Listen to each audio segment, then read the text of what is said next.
Visa जो है ना वो स्पेन के रिफ्यूजल के बाद जर्मनी का लग गया और फिर उन डॉक्यूमेंट्स को चेंज किया इन्होंने और वही डॉक्यूमेंट्स फिर इन्होंने सबमिट किए जर्मनी। बल्कि इनकी प्रोफाइल बहुत स्ट्रांग प्रोफाइल और एक अच्छी प्रोफाइल थी। लेकिन कुछ चीज़ें ऐसी होती हैं, कुछ सपोर्ट होती है, कुछ गाइडलाइन होती है कि अगर स्पेन ही नहीं दिया मुझे दूसरा शेंजन कंट्री लाजमी दे। तो उसको मैंने वही बेस बनाया जो उधर थी। मैंने कोई अगर देना है उन्होंने वो कुछ भी अब मैं आपसे ये पूछता हूँ कि काफी सारे लोग हैं जिनका स्पेन का रिफ्यूजल है, क्या एडवाइस करते हैं? फिर डॉक्यूमेंट्स पे आते हैं, आप क्या एडवाइस करते हैं कि जब रिजेक्ट हुआ so I was fully confident.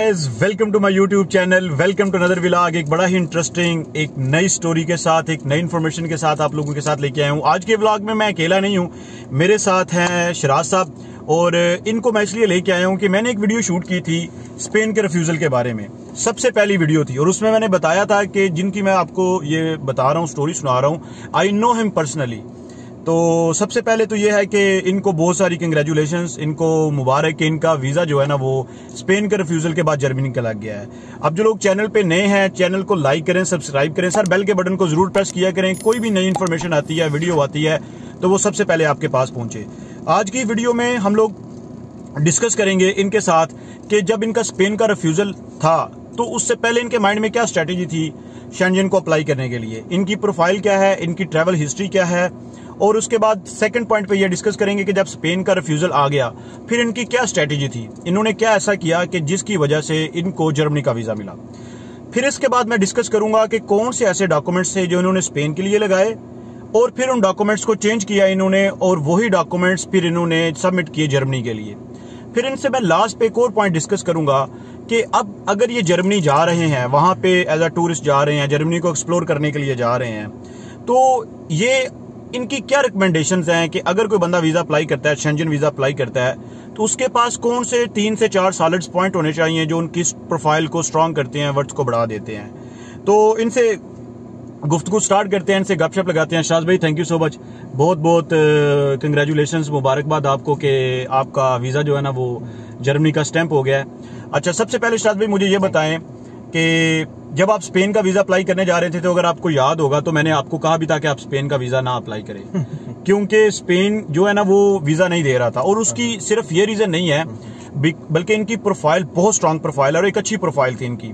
सिर्फ उसकी ये रीजन है कि इनके पासपोर्ट के ऊपर जो प्लेस ऑफ बर्थ है वो एक जेलम है, और इसके अलावा एक ये भी रीजन है कि आजकल स्पेन वीजा नहीं दे रहा है, कोटा सिस्टम पे स्पेन वीजा देता है। तो जब इनका स्पेन का रिफ्यूजल आया, शायद भी आपका जब स्पेन का रिफ्यूजल आया तो आप एकदम आपको कैसे लगा था कि अब स्पेन का रिफ्यूजल आ गया है और आपको क्या करना चाहिए? मैं यहाँ पे एक चीज ऐड करता चलूं, इनकी जो ट्रैवल हिस्ट्री है वो टर्की की है, विद फैमिली इन्होंने टर्की के साथ ट्रैवल किया हुआ है, ठीक है। लेकिन शायद भी मुझे ये बताएं कि आपका स्पेन में जब आपने अप्लाई किया था तो क्या स्ट्रेटेजी थी आपकी, कि आपने ट्रैवल प्लान क्या दिया हुआ था उनको स्पेन के लिए, और फिर जब रिफ्यूजल आ गया तो उस टाइम पे फिर आपने क्या सोचा कि आपको नेक्स्ट क्या करना चाहिए या क्या आपकी स्ट्रेटेजी थी? बिस्मिल्लाहिर्रहमानिर्रहीम। Thank you very much first of all Nishat, एक बहुत अच्छा व्लॉगर और एक जो है ग्रूमिंग पर्सनैलिटी के साथ है, और ये एक फ्री में कोई अच्छी इंफॉर्मेशन आपको मिल रही है और इससे आप मुस्तफ़ीद हो सकते हैं अगर आप इन चीज़ों पे अमल करें, इनके एडवाइस पे, इनके बताए हुए जो टैक्टिक्स हैं, जो उनके ट्रिक्स हैं, अगर उनको अडॉप्ट करें तो होप सो। होना ना होना वो तो बात की बात है। एग्जैक्टली कुछ एम्बेसीज के भी कुछ रूल्स एंड पॉलिसीज होते हैं, उन चीज़ों को भी वो फॉलो करते हैं, उनकी चेकलिस्ट होती है जिस हिसाब से वो वीज़ा ग्रांट करते हैं। लेकिन कुछ चीज़ें ऐसी होती हैं, कुछ सपोर्ट होती है, कुछ आपको गाइडलाइन होती है, अगर उस पर आप चलें तो आई कैन बिलीव कि आपको अच्छा मतलब रिजल्ट मिल सकता है। एग्जैक्टली। तो स्पेन के लिए जब मैंने किया अप्लाई तो आई वॉज क्वाइट होपफुल कि मुझे मिल जाएगा, क्योंकि मेरी प्रोफाइल भी स्ट्रांग थी, बैलेंस भी था और ट्रैवलिंग हिस्ट्री भी थी ही। तो उस पर मैं आई वॉज क्वाइट कॉन्फिडेंट कि मुझे मिल जाता। लेकिन रिफ्यूज़ल होने के बाद उसके बाद भी मैं क्वाइट होपफुल था कि अगर स्पेन ही नहीं दिया मुझे दूसरा शेंजन कंट्री लाजमी देगा। एग्जैक्टली। उसकी मेन वजह यह है कि मेरे जो डॉक्यूमेंट्स हैं, जो प्रोफाइल है, उसमें कोई 2 नंबरी या स्कैम नहीं था, कोई फेक डॉक्यूमेंट नहीं था। एग्जैक्टली। और डॉक्यूमेंट ओरिजिनल थे और वेरीफाइड थे, टेस्टेड थे और वेल रिकॉर्डेड थे। एग्जैक्टली।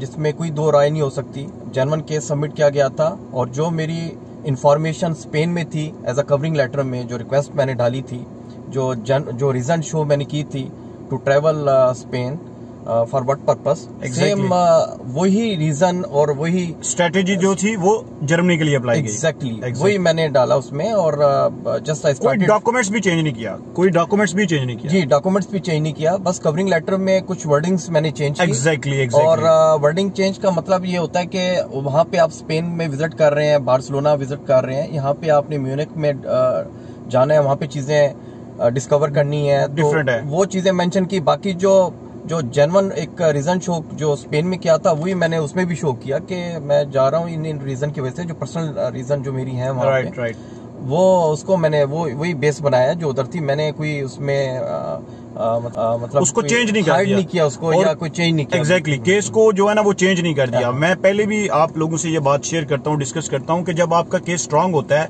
आपका जब केस एक वैल्यूएबल होता है, तो काइंडली उसमें ये ना किया करें कि एक एम्बेसी में आपने डिफरेंट सबमिट किया है, दूसरी एम्बेसी में जा रहे हैं तो आपकी जो रीजनिंग है वो डिफरेंट है।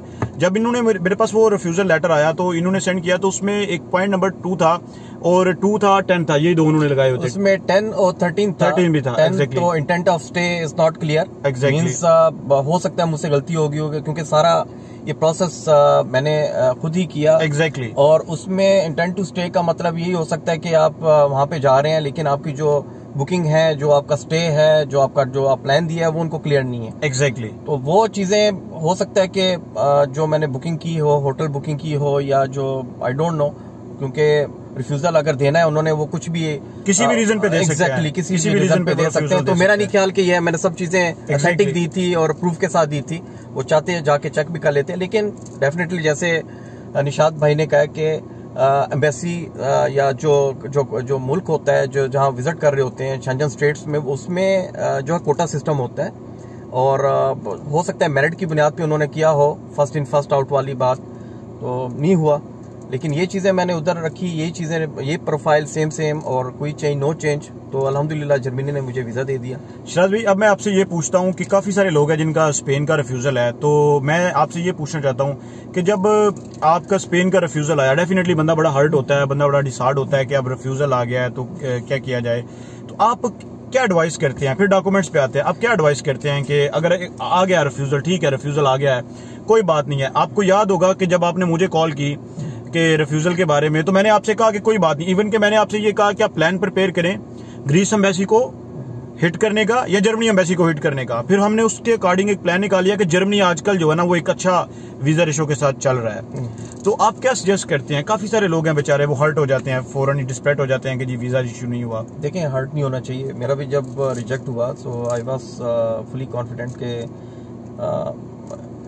एक अगर शेंजन कंट्री ने रिफ्यूज किया, आपके पास 27 शेंजन कंट्री। एग्जैक्टली ओके, तो ये आप खेलें और आप डिसपॉइंट ना हो जाएं। आप आगे कोशिश करें कि जो है रिफ्यूजल आता है आप आगे अप्लाई करें, दूसरे शेंजन कंट्री में करें।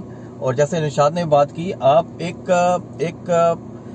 जो है शेंजन कंट्री को प्लान करके देखें कि कौन सा वीजा दे रहा है, कौन सा नहीं दे रहा। ये चीजें भी हैं, लेकिन कुछ एजेंट ये भी कहते हैं या कुछ रूमर्स हैं कि अगर एक रिफ्यूजल आ जाए तो 6 मंथ 3 मंथ में आप अप्लाई नहीं कर सकते। ये बिल्कुल गलत है, ये गलत बात है। मैं बहुत सारा इलॉजिकल बात है जो है ना, वो कमेंट्स हैं या एक स्टेटमेंट है जिसे मैं बिल्कुल भी यकीन नहीं करता। एग्जैक्टली मेरा जो ही रिफ्यूजल आया, मैंने अगले दिन ही जर्मनी के लिए अप्लाई कर दिया। और बड़ी इंटरेस्टिंग बात है, जर्मनी ने इनको visa within a week issue किया है।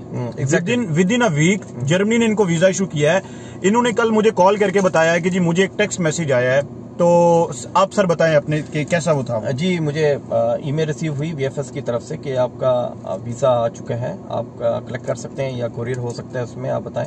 तो मैंने फ़ौरन निशात को कॉल की, इस बारे में इंफॉर्मेशन ली। मैंने कहा निशात आप बताएं इसमें क्या हो सकता है। तो इन्होंने मुझे काफ़ी होप दी और एक सेटिस्फैक्ट्री एक रिप्लाई था कि हो जाएगा इंशाल्लाह, आपको इशरात में घबराने की ज़रूरत नहीं है। तो खैर दिल पे हाथ रख के तो चले गए हम लोग वीएफएस, और वहाँ पे जो ही आपको पासपोर्ट मिलता है, जब आपकी दिल की धड़कनें तेज हो रही होती हैं कि पता नहीं शायद हो सकता है स्पेन वाली कहानी एग्जैक्टली जो कि एक मैं समझता हूँ एक बहुत बुरा ख्वाब था। या शायद वो एक आपको पुश मिलता है, आप आगे की तरफ भागते हैं। एग्जैक्टली जब पासपोर्ट खोला तो पहली नजर मेरी शेंजन पे और जर्मनी के उस पे स्टिकर पे पड़ी और बहुत खुशी हुई और जो है ना दिल भाग भाग हो गया, बल्ले बल्ले जी। एग्जैक्टली और निशात को काल घमाई, निशात साहब दुआओं में लगे हुए थे, नमाज पढ़ रहे थे। तो उन्होंने कॉल अटेंड नहीं की। हमने कहा शायद कहीं पे बिजी हैं। बाद में कॉल इनकी आई, इनको बताया, इन्होंने बहुत बहुत मुबारकबाद दी। तब दुआओं का नतीजा भी है, लेकिन ये कि बैड लक की काफ़ी नहीं होती, आगे भी चीज़ें हैं, आसमान से आगे जहाँ और भी हैं।